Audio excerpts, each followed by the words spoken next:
This is the fourth and final video in the AVAX-DEX demonstration. This last video will show you how to recover funds that you either locked up for selling or buying tokens. In the first video I showed how to create the Avalanche wallet used by the application in the root directory of AVAX-DEX. If you display that file, you can get the 24-word mnemonic. And if you have that, you can go to wallet.avax.network, click on Access Wallet, and use that mnemonic phrase. Put the 24 words in here. So let's see, it's made ribbon slight.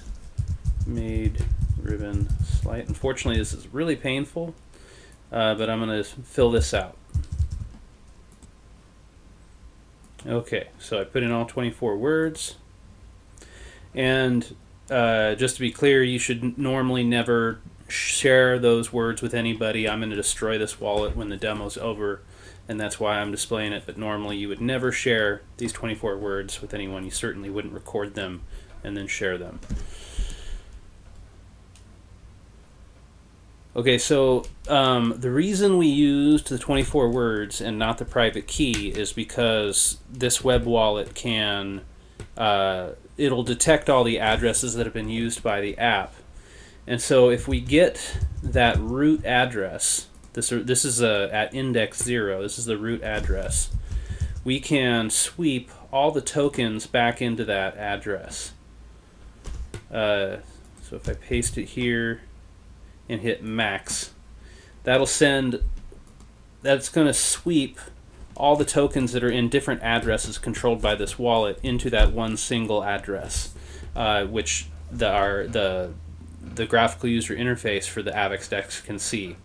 And so this will allow you to start all over, and then you can do the same thing with the Avalanche. You might have a little bit of Avalanche scattered around the wallet, so it's a good idea to put that same address in here, hit max, and this will consolidate all the UTXOs scattered around the wallet into that one single address. So this is basically resetting the game and letting you start over from when you first funded the wallet.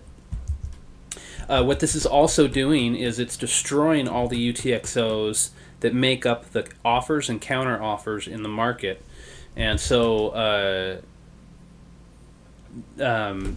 any orders that are on this window in the user interface that are yours, they will be garbage collected. They will be gone away because they will be no longer valid.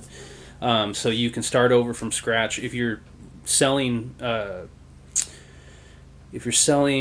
stable coins, this is a good thing to do kind of on a daily basis. It's anticipated that this would be automatic, and that once a day, if you built a bot to trade stable coins, you would probably destroy all of your orders on a daily basis, or maybe even an hourly basis, so that they're pegged to the current exchange rate. And in closing, one thing I wanted to add is that the buying part of this app can be totally contained within a web app. It does not actually need a back-end server. The selling or creating an order and offer, and then the acceptance phase, so the first and third part of the swap protocol, does typically or does need a back-end service, but the buying part, the actual browsing and buying of the token part, that could simply be contained in a web app and have a much smoother user experience if it's further developed, which would require additional funding. And so for additional information, if you want to dig into these, there is this report that is being submitted to the AVA Labs, which is why these videos are being created and why this work was done.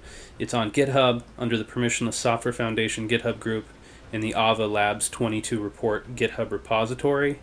And there's also, of course, the AVAlanche DEX repository and the Avalanche UI repository